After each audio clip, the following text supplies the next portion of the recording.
네, 오늘은 출애굽기 말씀으로 함께 하나님의 은혜의 말씀을 나누고자 합니다. 제목은 여호와를 보면 죽게 되는 죄인입니다. 좀 무겁지만 정말 우리가 여호와를 보게 되면 죽을 수밖에 없는 존재였다는 것을, 또 그런 존재임을 우리가 깊이 마음에 새기는 은혜의 시간이 되면 좋겠습니다. 네, 성경의 가장 핵심은 언약 관계라고 할 수 있습니다. 언약은 성경에 두 가지가 나오는데, 하나는 은혜 언약이고 하나는 행위 언약이에요. 은혜 언약은 아담에게 창세기 3장 15절에 여자의 후손이 와서 이제 구원할 거다. 뭐 한 게 없잖아요, 그렇죠? 타락했는데 와서 일방적으로 구원을 약속해 주시는 거. 또 아브라함에게 창세기 15장에 입애굽과 출애굽을 말씀하시죠. 쪼갠 고기 사이로 하나님을 상징하는 햇불만 지나가면서, 이건 하나님이 일방적으로 은혜로 베풀어 주시는 언약을 언약이라고 합니다. 그런데 성경에 이제 분량으로는 가장 많은 분량을 차지하는 것은 행위 언약이에요. 그 행위 언약이 아주 중심에 신의 산 언약이 있습니다. 이것은 순종하여 언약 안에 거하는 거예요. 순종하면 내가 너의 하나님이 되어서 내가 너를 돌보아 주겠다라고 하는 것이 행위 언약입니다. 그리고 이 은혜 언약과 행위 언약은 어떤 이제 둘과의 관계가 있냐 하면, 행위 언약을 은혜 언약에 이렇게 품고 있다라고 생각을 하면 됩니다. 그러니까 이스라엘 백성들이 구약에 보면 계속 이 행위 언약을 깨트려요. 행위 언약을 깨트리면 원래 저주를 받아야 되잖아요, 그렇죠? 근데 하나님이 심판은 하시지만 언약대로, 그러나 다시 은혜 언약으로 다시 불러주시고 다시 회복시켜 주세요. 그래서 행위 언약이 깨질 때마다 은혜 언약이 다시 회복시켜 주시는 은혜로 이제 구약 성경이 쭉 진행이 됩니다. 제가 2주 전 설교에서 종일 거슬러 말하는 백성에게 종일 두 팔 벌려 우리를 부르신다라고 했을 때는 이 은혜 언약을 말하는 것이죠. 비록 이미 패망하고 심판받았고 그럼에도 불구하고 하나님이 다시 불러주시는 은혜예요. 그래서 심판이 집행된 후에 은혜 언약으로 다시 회복시켜 주십니다. 근데 심판은 행위 언약에 속하기 때문에 언약을 깨트리면 심판까지 집행이 됩니다. 그러나 심판이 끝이 아니라 다시 은혜 언약으로, 다시 행위 언약으로 다시 회복할 수 있도록 하는 것이 성경에 계속 반복되는 내용이에요. 네, 그렇기 때문에 심판이 행위 언약에 포함되기 때문에 은혜 언약을 빌미로 죄 지어도 되지 이러면 하나님이 항상 심판하고 징벌하십니다. 구약의 핵심은 신의 산 언약이라고 할 수 있어요. 그러니까 은혜 언약이 큰 테두리로 싸고 있지만 그 안에 행위 언약이 있지만 가장 많은 대다수의 분량은 행위 언약에 대한 것이에요. 그리고 성경은 언약이에요. 구약 무슨 뜻이죠? 구약이 옛 구약, 약이 언약이라는 뜻이에요. 그러니까 구약을 옛 언약, 신약을 새 언약, 새 언약을 신약이라고 하는 거예요. 그러니까 성경을 뭐라고 말할 수 있다고요? 옛 언약과 새 언약으로 되어 있어요. 그러니까 성경과 언약은 같은 말이라고도 거의 할 수 있어요. 그러면 왜 그렇게 지었을까요? 이 성경을 왜 옛 언약, 새 언약 이렇게 지었을까요? 이 성경을 딱 한 단어로 말을 하면 뭐라고 얘기해야 된다고요? 이 성경의 내용은 언약의 내용이라는 거예요. 옛 언약, 구약 전체를 한 단어로 말할 수는 없지만 구약 전체를 한 단어로 말한다면 옛 언약이다. 신약을 한 단어로 말하면 새 언약이다. 그러니까 신구약을 다 한 단어로 말하면 언약이다. 이렇게 말할 수 있어요. 그러니까 이거는 성경책이라고 부를 수 있고 언약책이라고도 우리가 부를 수는 있는 거예요. 그러니까 당연히 성경의 핵심 내용이 뭐겠어요? 두말할 것도 없어요. 언약이에요. 언약. 그리고 언약의 도식은 신의 산 언약이 이제 중심인데, 출애굽 구원, 그 다음에 신의 산 언약, 율법, 이런 순서로 되어져 있습니다. 그리고 오늘 본문이 이제 출애굽기 19장부터 24장이 이 신의 산 언약을 맺는 이 세 가지 도식이 정확하게 나와 있는 그런 말씀이에요. 그래서 성경에서 가장 중요한 부분 중에 하나입니다. 왜 성경이 언약을 말하는데 언약이 어떻게 된 것이냐라고 했을 때 출애굽기 19장부터 24장을 봐라 이렇게 말할 수 있기 때문에 그렇습니다. 네, 여기에서 언약의 근거는, 언약의 기초는 출애굽 구원, 즉 출애굽 구원은 은혜 언약이에요. 이배국과 출애굽은 은혜 언약이에요. 행위 언약이 아니라 하나님이 일방적으로 한 것이죠. 뭐 이스라엘 백성들이 한 게 없습니다. 그래서 은혜 언약에 근거해서 행위 언약이 이제 맺어지는 것이죠. 그러면서 언약을 맺으면서 처음 계속 강조하는 게 뭐냐면 구원과 인도함이에요. 여러분 출애굽기 19장 4절을 한번 볼게요. 출애굽기 19장 4절 이제 언약을 말하면서 시작 부분이 내가 애굽 사람에게 어떻게 행하였음과 내가 어떻게 독수리 날개로 너희를 업어 내게로 인도하였음을 너희가 보았느니라. 그러니까 언약을 말하고 율법을 말하기 전에 내가 어떻게 출애굽했는지 어떻게 여기까지 인도하였는지를 말합니다. 그리고 20장 2절을 가보면 이제 십계명과 율법을 말씀을 하실 때 여기에서도 시작은 구원과 인도함이에요. 그러니까 나는 너를 애굽 땅 종되었던 집에서 인도하여 낸 내 하나님 여호와라. 그러니까 모든 언약과 율법 준수는 하나님의 구원, 전적인 은혜로 주어지는 이 십자가 구원에 기초하여 있다는 것을 알 수 있어요. 그러니까 우리의 신앙생활, 언약생활은 신앙생활인데 모든 신앙생활의 기초는 십자가 구원인 것이죠. 십자가 복음에 기초하여서 모든 우리의 신앙생활, 봉사하고 헌금하고 예배하고 섬기고 전도하는 그 모든 것들이 다 십자가 구원, 십자가 복음에 기초한 것이죠. 만약에 출애굽 구원을 떠난 언약은 필요 없어요. 그러니까 복음, 십자가를 떠난 신앙생활은 다 헛된 것이죠. 그리고 출애굽 구원의 목적은 언약입니다. 출애굽 구원 자체가 목적이 아니라 언약을 맺기 위해서 출애굽을 해낸 거라는 거예요. 그러니까 복음의 목적은 그래서 생명이라고 그랬죠. 그 생명이 언약 관계를 말하는 거예요. 생명의 사귐이라고 할 때는 언약 관계 안에 있는 것을 말하는 것입니다. 그래서 복음의 목적은 죄 사함이 아니고 구원받는 게 아니고 구원은 출애굽에서 일어났고요. 목적은 언약 관계, 생명의 교제, 연합되는 관계를 맺는 것이 목적입니다.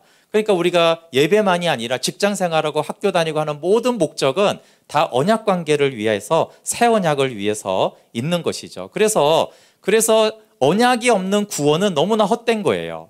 그래서 생명의 교제가 없는 그런 구원은 방황하는 신앙이고 잃어버린 신앙생활을 하는 것이에요. 그래서 언약이 핵심이고 생명의 교제가 핵심이기 때문에 나는 구원받았는데 생명의 교제는 없다 그러면은 그거는 사실은 구원받은 것도 아니고 신앙생활이라고 할 수가 없는 것입니다. 그러니까 이 언약을 위해서 출애굽했고 광야로 인도했고 만나도 줬고 아말렉의 승리도 하게 한 거예요.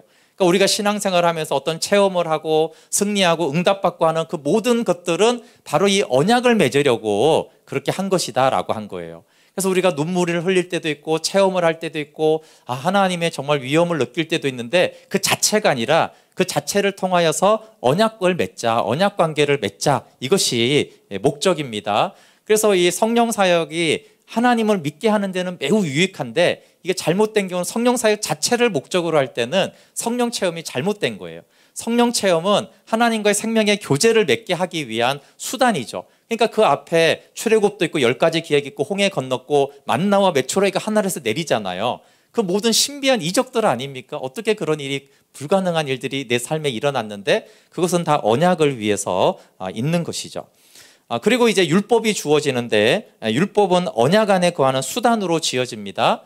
그러니까 율법의 항목 자체를 지키는 게 목적인 것을 우리가 율법주의라고 해요. 항목 하나하나를 지키는 것 자체가 목적이에요. 그걸 율법주의라고 하고 그게 아니라 율법을 지켜 언약 안에 거하기 위해서 지키는 것은 그것은 이제 바른 말씀이죠. 그래서 율법은 선하고 아름다운 것입니다. 그런데 언약 계명 하나 조항 자체를 지키는 게 목적이 되면 그것은 사망에 이르게 하는 거예요.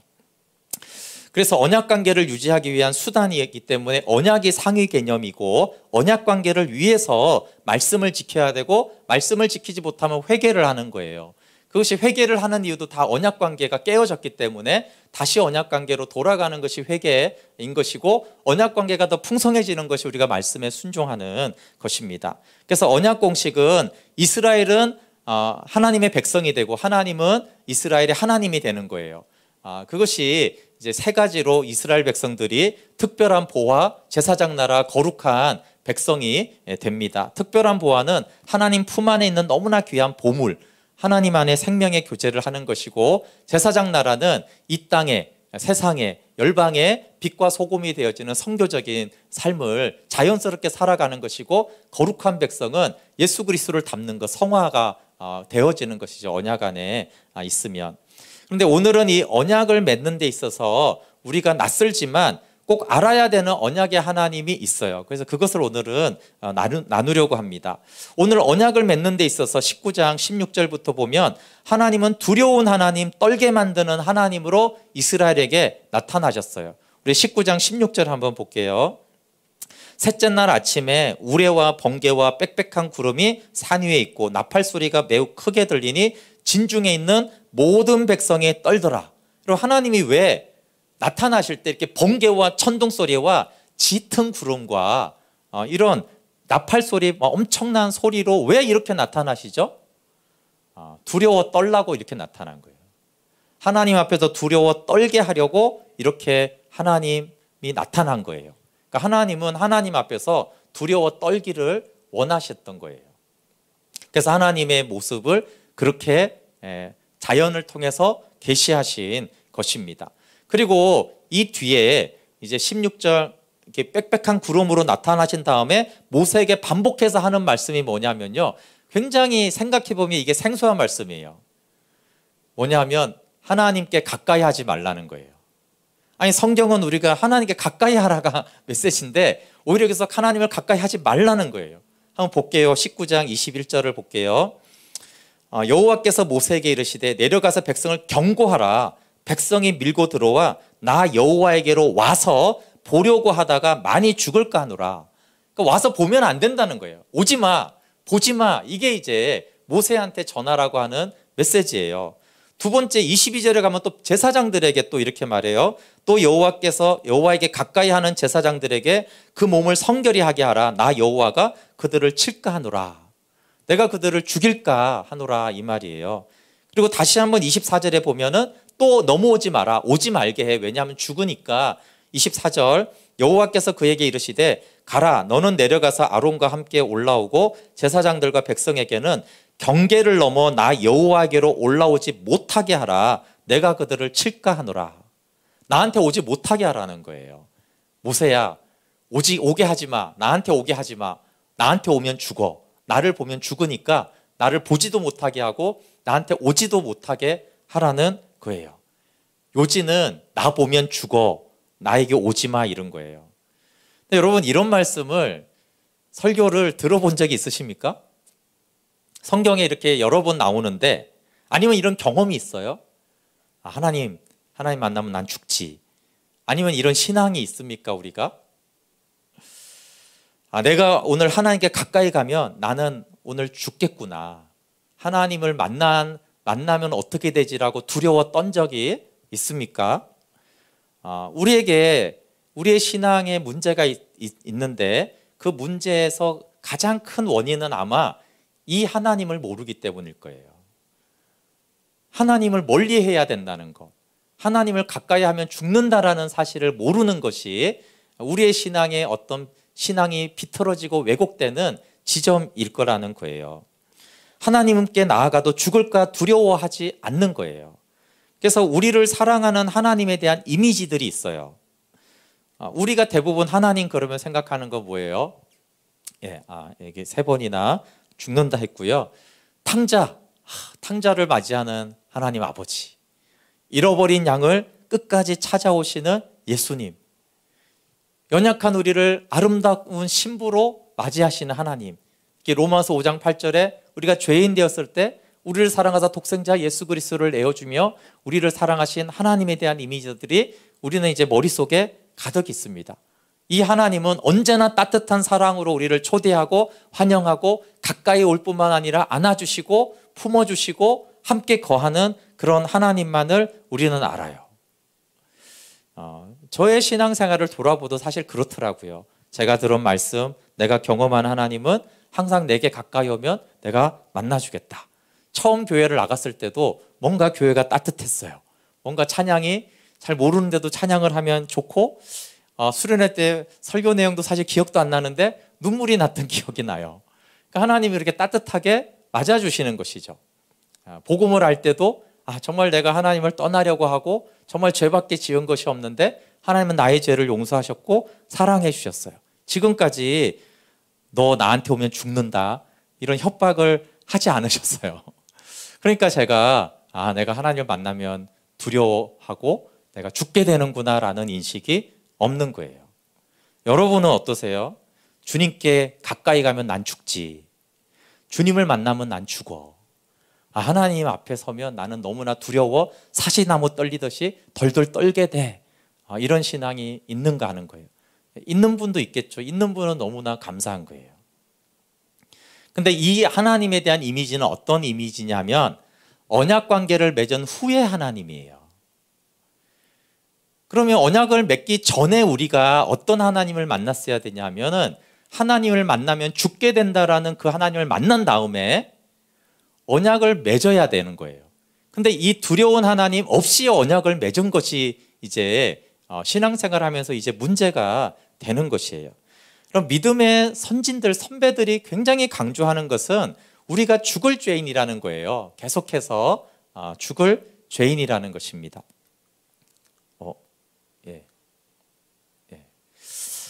C.S. 루이스가 정통교리를 말하면서 이번에 금요일에 제가 이제 고통의 문제를 다루는데 거기서 이렇게 말하죠. 아니 도대체 어떻게 해서 이렇게 우리는 죄인임을 인정하지 못하는 세대가 되었는가 하는 거예요. 어떻게 우리는 이렇게 우리가 죄인인지를 모르는 시대가 되었는지 한탄스럽다는 것입니다. 적어도 고대 시대 때는 누구나 신의 징벌을 받는다는 것을 인정은 했다는 거예요. 하나님을 안 믿어도. 요즘 세대는 얼마나 뻔뻔해졌는지 넌 죄인이야. 그러면은 내가 왜 죄인인데 이러는 시대가 되었어요. 현재는 너무나 친절을 강조하고 또 정신분석학 같은 거기서는 수치심을 가지지 말라 이렇게 이제 말하면서 인간은 더 이상 수치심이나 타락이나 내가 죄인이라는 인식을 하는 것을 이제 반대하는 시대에 이 시대가 살아가고 있어요. 그 외에도 우리는 시간이 흐르면 죄가 없어진다라고 약해진다라고 생각을 하거나 같은 죄를 짓는 사람이 많으면은 또 그것도 이제 죄에 대한 심각성이 없어져요. 근데 오직 죄는 예수 그리스도의 보혈과 회개로만 주어지는 것이 시간이 지난다고 또 다수가 짓는다고 그 죄가 약화되는 것이 결코 아니거든요. 그래서 C.S. 루이스는 우리가 죄의 옛날 의미를 회복해야 된다라고 말해요. 옛날 고대 시대 때 느꼈던 인간의 죄의식을 적어도 우리가 느껴야지 하나님의 말씀 앞에 섰을 때 우리가 누구인지 이 복음이 복음은 된다라는 것입니다. 그러면서 루이스는 나의 악함을 알면 하나님의 진노는 불가피한 것으로 보인다는 거예요. 그러니까 어떻게 죄인식이 돼야 하는 거죠? 하나님의 진노는 불가피하다. 그만큼 나는 죄인이다. 라는 인식이 있어야지 제대로 죄인식이 되는 거예요. 하나님의 진노는 불가피하구나. 진노는 하나님의 선하심에서 비롯되는 필연적인 결과로 보게 된다라는 거예요. 그리고 거룩한 사람일수록 맞아. 하나님의 진노는 필수불가결하지. 하나님의 심판은 하나님의 선하심에서 나온 거야. 이렇게 이제 거룩한 사람들은 깨닫게 된다는 것입니다. 여러분 19장에서 이제 하나님이 두려운 모습으로 나타났잖아요. 그리고 20장에 보면 백성들이 두려워합니다. 제가 자꾸 덜 넘겼네요. 이걸 칭찬해요. 하나님을 두려워하는 거를. 자, 표준세 번역으로 출애굽기 20장 19절에 이렇게 말 뒷부분에 백성들이 말입니다. 모세한테 이렇게 말하는 거. 하나님이 직접 우리에게 말씀하시면 우리는 죽습니다. 우리가 직접 하나님 말씀 들으면 죽어요, 우리는. 그러니까 제발 우리한테 말하지 못하게 하세요. 모세 당신이 좀 듣고 대신 우리한테 나중에 전달해 주세요. 직접 말하지 못하게 좀 해주세요. 우리 하나님 보면 안 돼요. 음성을 들으면 안 돼요. 우리 죽으니까요. 이렇게 이제 굉장히 두려워했어요. 근데 이 뒤에 반응이 모세가 이제 내용적으로 보면 칭찬하면서 그래 잘하고 있다. 두려워하는 것 그래 죽어. 그러니까 이제 괜찮아. 사실 하나님 너희 죽이려고 나타난 건 아니야. 너희가 하나님을 경외하고 죄 짓지 말도록 나타난 거니까 그 두려워하지 않아도 된다. 이게 이제 칭찬조로 얘기를 합니다. 하나님을 두려워하는 것이 얼마나 유익한지를 가장 대표적으로 보여주는 사람이 이사야예요. 이사야. 우리가 잘 알죠.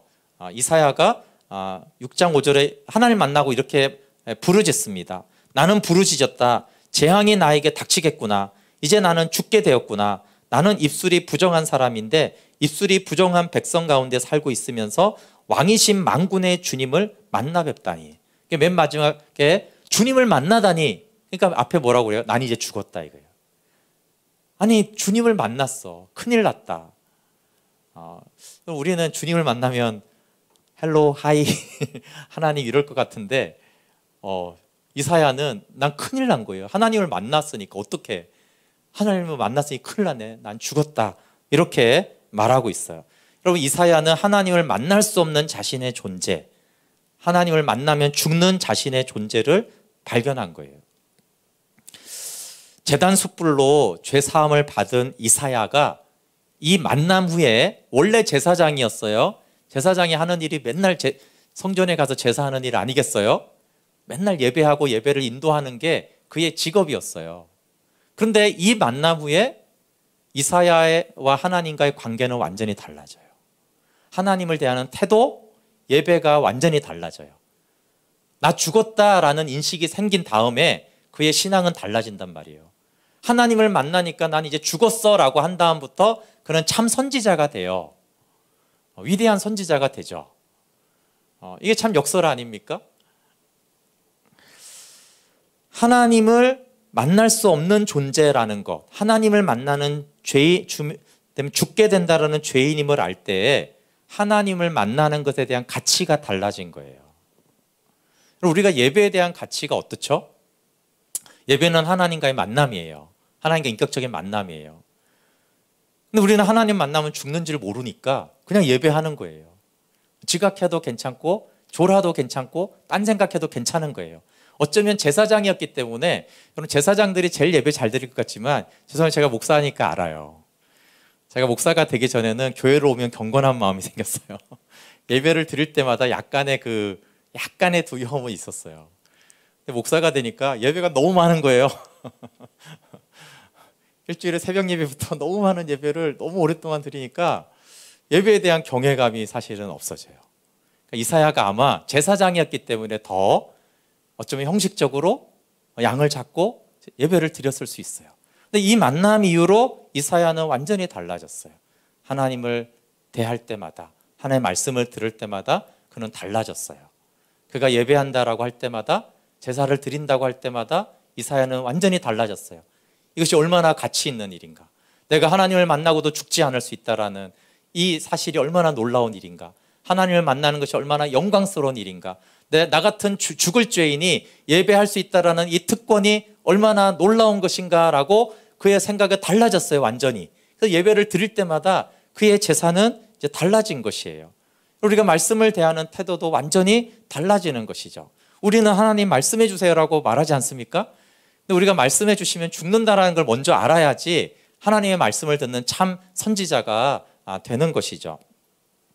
여호와를 보게 되면 죽는 죄인이라는 것을 알 때 언약은 생명이 돼요. 그러니까 먼저 이 두려운 하나님을 알아야지 왜 언약이 중요한가, 언약이 하나님과의 관계를 우리를 어떻게 바꿔놨는가를 아는데 죽는지를 모르니까 언약 전에도 안 죽고 언약 후에도 안 죽으니까 우리는 언약이 거저 그런 거예요. 근데 언약 전에는 죽는 거예요. 그러니까 언약이 죽지 않게 했다라는 것, 언약이 지옥 가지 않게 했다라는 것, 언약이 하나님을 만날 수 있게 했다라는 이 언약이 너무나 중요하게 되는 것인데, 언약 전에도 안 죽었고 언약 후에도 안 죽으니까 우리는 그냥 관념화하게 되는 하나님과의 관계가 되는 것입니다. 그래서 원래 하나님을 만나면 죽는 거예요.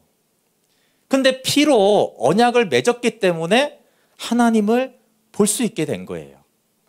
이사야 24장 한번 가볼게요. 제가 왜 19장과 24장을 본문을 했냐면 19장에 만나면 죽는다와 근데 24장에 가면 아주 놀라운 변화가 일어나요. 24장 9절 10절 언약을 맺은 다음입니다. 피로 모세와 아론과 나답과 아비후와 이스라엘 장로 70인이 올라가서 이스라엘의 하나님을 보니 그의 발 아래에는 청옥을 편듯하고 하늘같이 청명하더라. 하나님을 보면 죽었어요. 그렇죠? 그런데 여기 보니까 하나님을 보니 10절에 그렇게 있어요. 근데 하나님을 봤는데도 안 죽었어요. 이게 정상이 아닌 거예요. 이게 정상이 아닌 거예요. 원래 하나님 보면 죽어야 되는데 여기서 하나님을 보았는데도 죽지 않았어요. 그리고 천국 같은 천국을 보게 돼요. 이게 얼마나 당연한 일이 아닌가를 이들은 안 것이죠. 그 전에. 그러니까 이 하나님을 지금 보는 이게 얼마나 큰 은혜고 놀라운 영광인지를 이들은 감격하고 또 감격하는 거예요. 자, 11절에 보면 이걸 다시 설명하고 있어요. 하나님이 이스라엘 자손들의 존귀한 자들에게 손을 대지 않았다. 이게 무슨 말이에요? 원래는 죽여야 된다는 거예요. 하나님을 봤으니까. 원래는 손을 대면 죽잖아요. 하나님이 손을 대면. 근데 손을 대야 되는데 손을 대지 아니하셨고, 왜요? 피로 언약을 맺어서 손을 안 대는 거예요. 원래 손을 대야 되는데 손을 대지 아니하였고, 그들은 하나님을 뵙고 보고 이런 뜻이에요. 만나고 하나님을 먹고 마셨더라 이렇게 돼 있어요. 하나님을 보고도 놀라운데 하나님을 먹고 마셨다. 구약 성경에서 가장 놀라운 구절이에요. 구약에서는 여기만이 아니라 어디서나 하나님을 만나면 난 죽었도다 이렇게 반응하는데, 여기서는 하나님을 보고 하나님을 먹고 마셨다라는, 구약에서 하나님을 먹는다, 하나님을 만난다. 아니, 여호와 이름을 망령되게 말하지 말라고 그래서요. 아시죠? 하나님이라는, 여호와라는 말을 못했단 말이에요. 그래서 우리는 사실은 여호와라는 정확한 발음을 몰라요. 그래서 야훼다, 여호와다 이러는 거잖아요. 왜 그래요?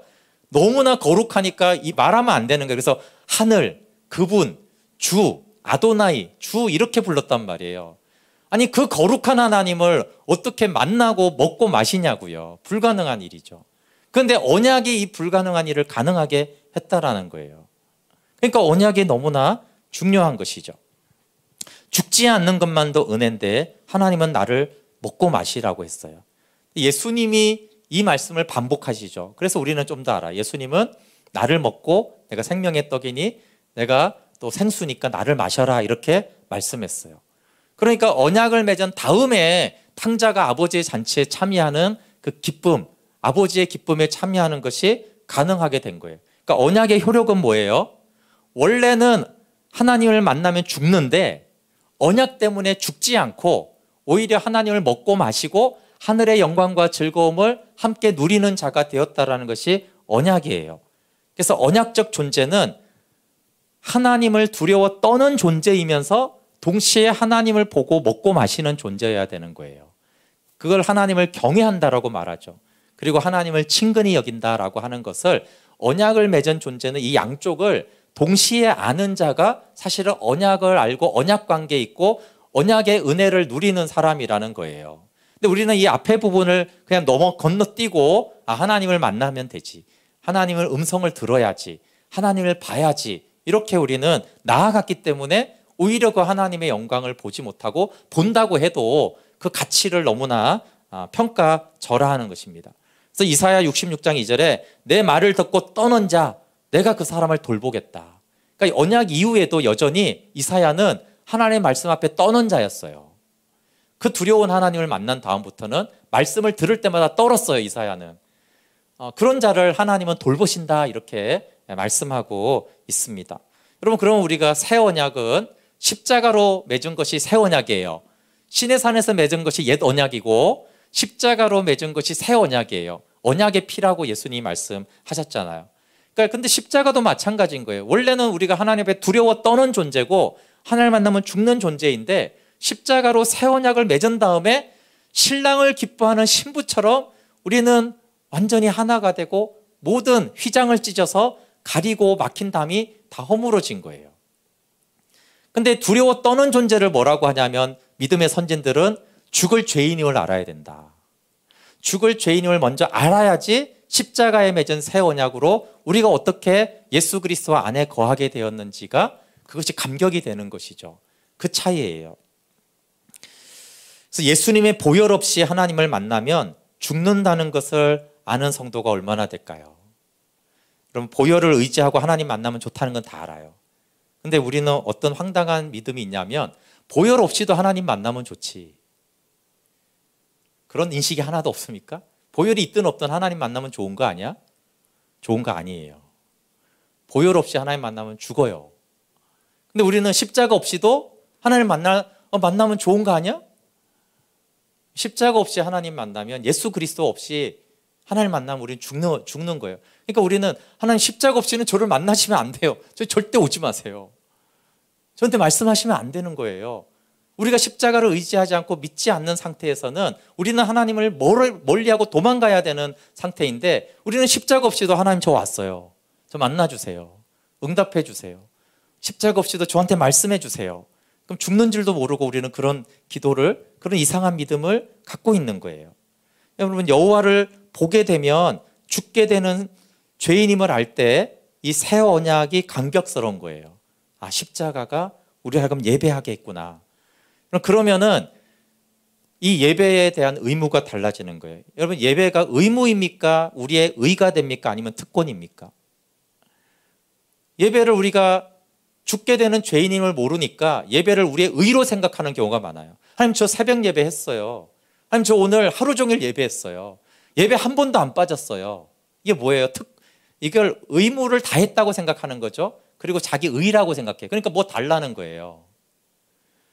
예배했는데 안 죽은 걸 다행으로 생각하지 않아요. 야, 오늘도 하나님 예배했는데 안 죽었네, 진짜 은혜네, 나를 안 죽이셨네, 이렇게 생각하는 게 아니라, 예배했는데요, 그러니까 일 형통하게 해주고 문제 해결해 주시고 내가 원하는 거 해달라, 이런 조건으로 예배를, 묵상을, 기도를 내거는 경우가 많단 말이에요. 내가 이렇게 기도했는데요, 기도했는데 안 죽은 게 다행이죠. 하나님 만나줬다라면 그 기도에서. 근데 기도했으니까 이 말이 뭐예요? 자신의 의로 생각하는 거예요.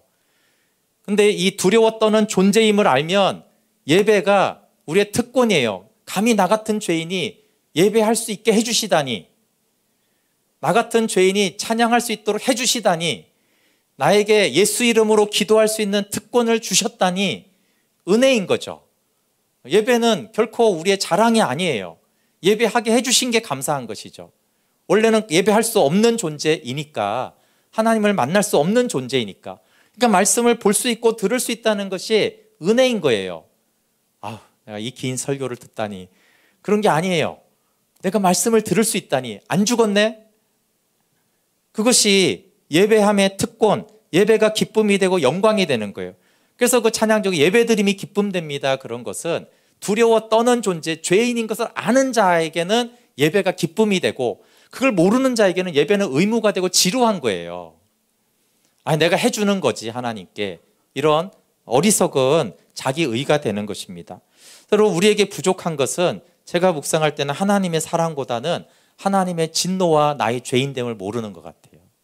하나님의 진노를 모르고 내가 죄인인 걸 모르는 것이 우리의 문제죠. 어느 정도 죄인임을 알아야 된다고 했어요. 아까 루이스가 말한 대로 진노는 필수 불가결하지. 진노는 반드시 있을 수밖에 없어. 내가 이렇게 죄인인데, 이렇게 악한데 어떻게 진노하지 않을 수가 있겠어. 진노는 하나님의 선하심에서 나오는 필수 불가결한 필연적인 결과라고 인식될 정도로 내가 죄인임을 알아야 된다는 것이에요. 근데 여러분, 저부터 그런데 여러분, 심판하시는 하나님이, 진노하시는 하나님이 어떻게 느껴지세요? 저는 낯설다고 느껴져요. 진노하는 하나님은 우리에게 항상 낯설어요.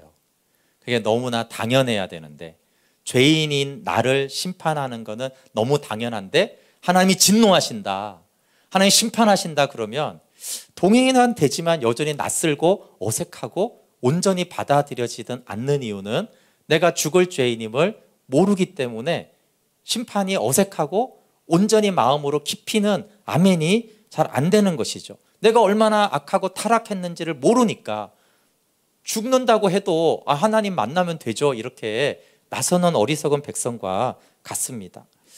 그러면 진노 아래에 있다는 것을 아는 자가 복이에요.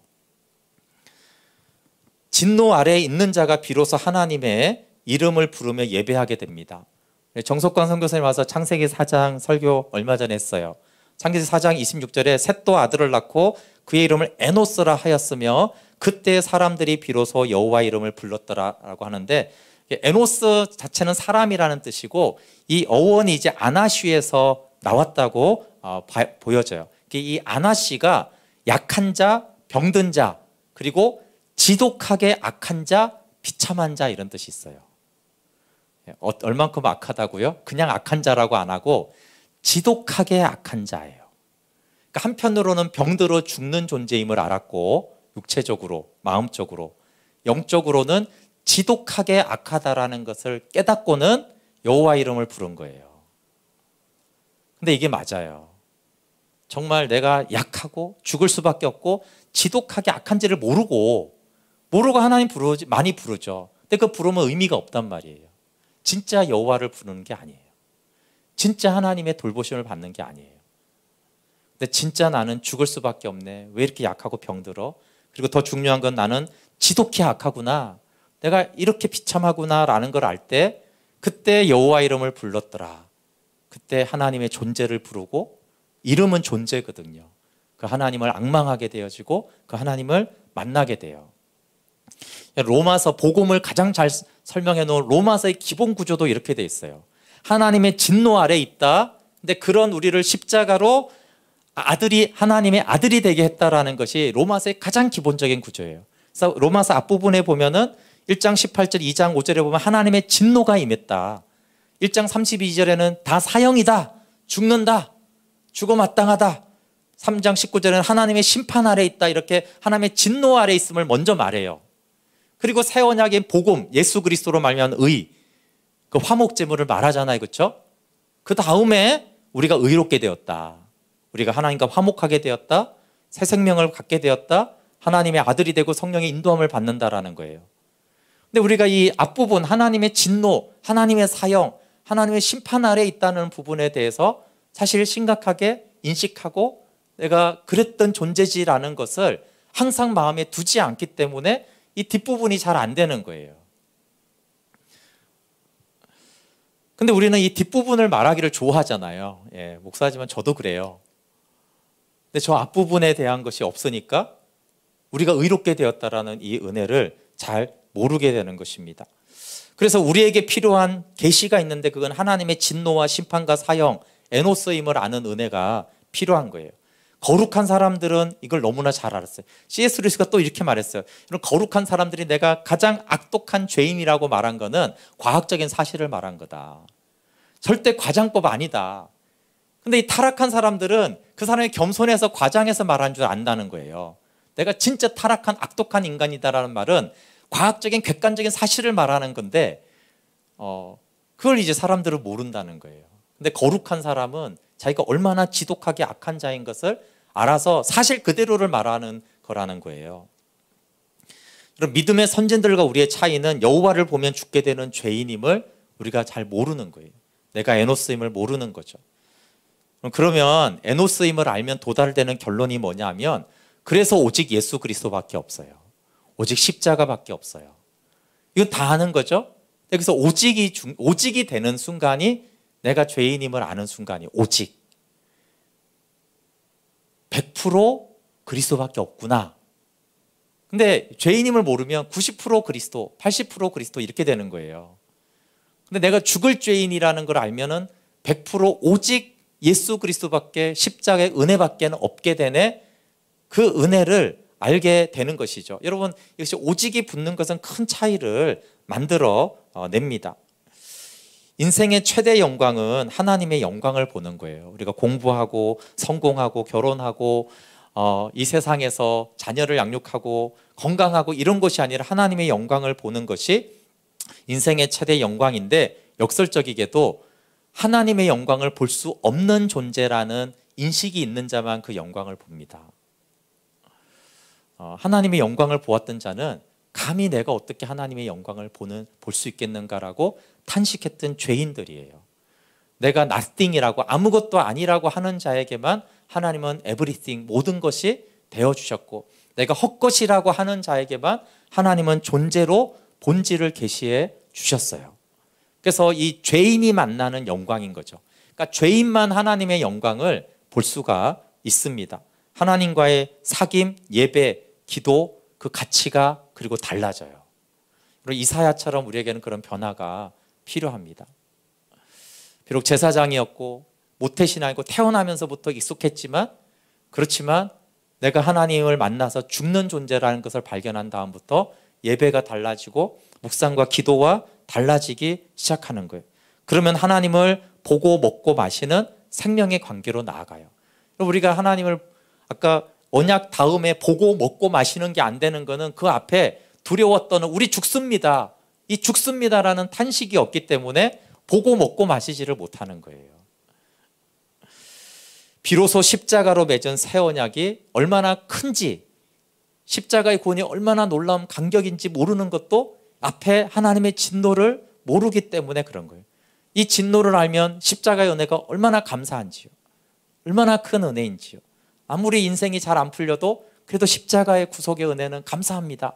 왜냐하면 어떤 진노와 심판에서 내가 구원받은지 아니까. 다른 모든 문제들은 이 하나님의 진노와 심판에 비하면 아무것도 아니니까, 이 큰 진노에서 내가 구원받았으니 내 인생 잘 안 풀려도 그래도 구원받은 그 은혜만은 하나님 너무나 감사합니다라고 하게 되는 것입니다. 네, 이 시간 우리 좀 찬양하면서 우리 좀 또 기도로 나아가면 좋겠습니다. 이 찬양의 후렴에 이 내용이 있어요. 내 눈을 열어주소서, 주의 참된 가치 보도록. 내 앞에 계신 주님과 비할 것은 없습니다. 사실 이 고백은 하나님의 진노, 우린 죽습니다라는 것을 아는 자가 십자가의 구속의 은총을 알아서 하나님, 이제는 내가 하나님을 예배한다는 것이, 내가 기도한다는 것이 얼마나 큰 특권인지, 하나님 말씀을 묵상할 수 있다는 것이 얼마나 큰 특권인지를 알겠습니다. 더 이상 짐이 아닌 거예요. 예배, 기도, 말씀 묵상이 내가 꼭 해야 되는 짐이야, 의무감, 그런 것이 아니죠. 또 그걸 했다고 해서 내가 자랑할 것이 없는 거예요. 내가 하나님을 만날 수 있다니, 내가 하나님의 말씀을 들을 수 있다니, 그거 자체가 은혜지, 감사하다. 여러분, 오늘 예배도 우리가 어떤 마음으로 나와왔습니까? 오늘 예배 드리는 것이 특권이지, 하나님 나 같은 죄인을 하나님 만나는 예배 장소로 불러주시다니 엄청난 초대권을 준, 그럼 1,000만 원짜리 이런 공연 공짜 티켓 초대권 주면 좋잖아요. 내가 이런 1,000만 원짜리 티켓을 받아서 이런 공연을 왔구나. 그거보다 더 큰 영광으로 사실은 예배하게 되는 것이죠. 그것이 하나님, 내가 죽을 죄인입니다, 하나님을 보게 되면 죽을 죄인입니다를 아는 사람의 고백입니다. 우리 그 마음을 가지고 이 찬양 함께 고백하고 기도하겠습니다.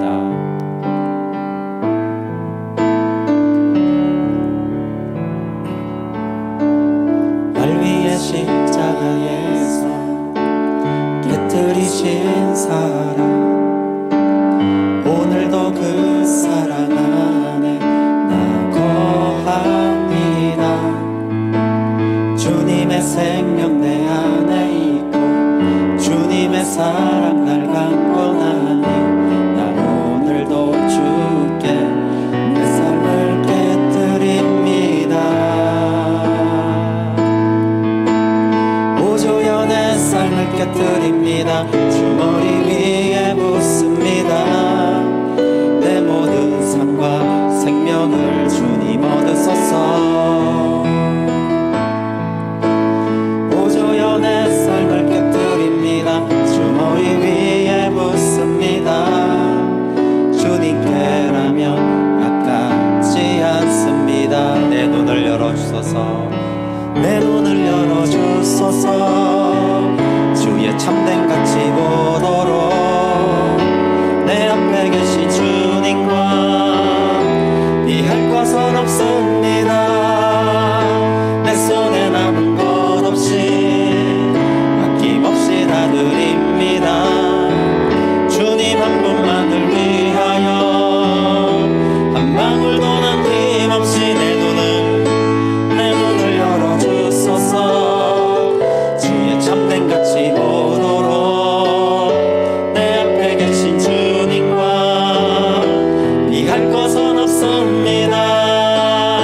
내 손에 남은 것 없이 아낌없이 다 드립니다. 주님 한 분만을 위하여 한 방울도 남김없이.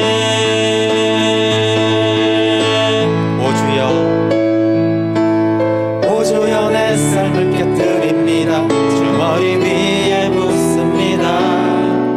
내 모든 삶과 생명을 주님 얻으소서. 보조연의 삶을 깨뜨립니다. 주머니 위에 붓습니다.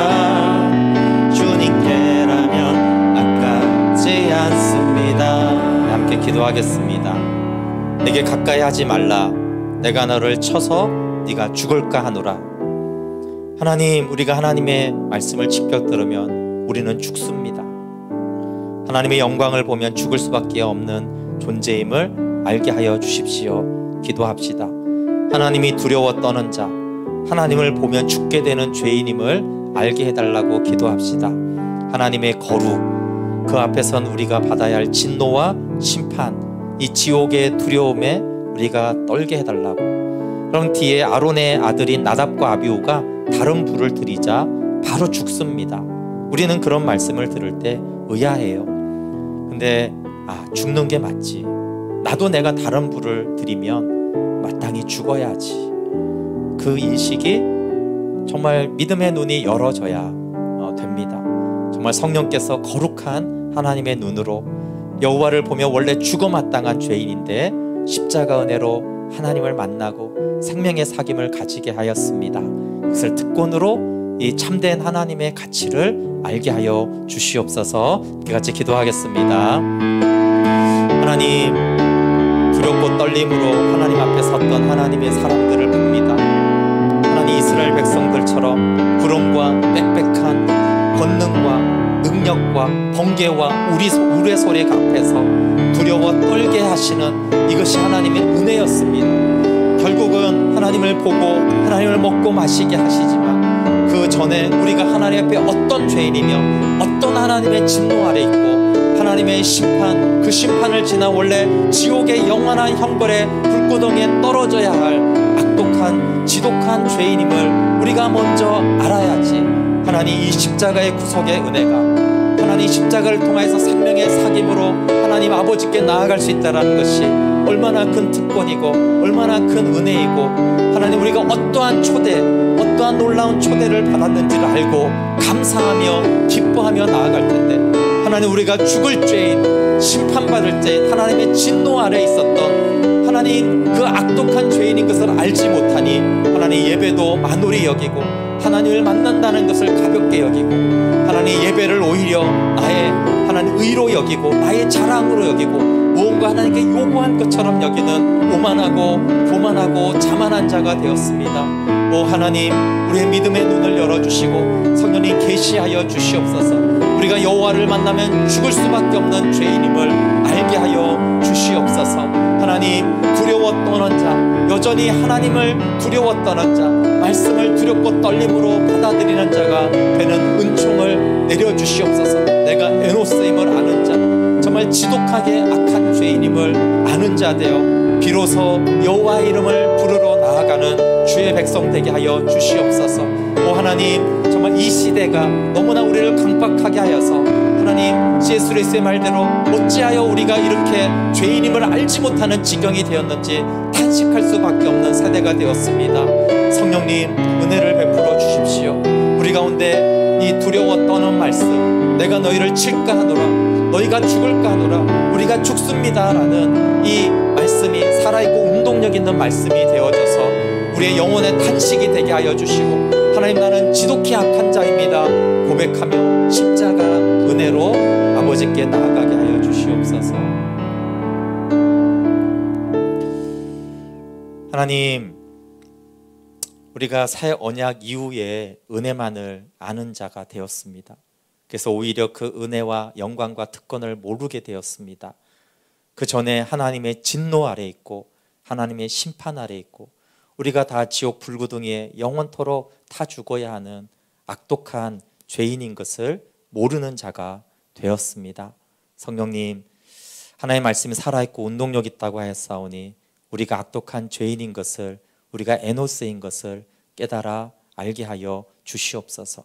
하나님을 만나면 죽는다라는 깊은 인식 속에서 예수의 보혈을 힘입어 하늘아버지께 나아가는 이 놀라운 영광스러운 초대 가운데 날마다 감사하며 나아가게 하여 주시옵소서.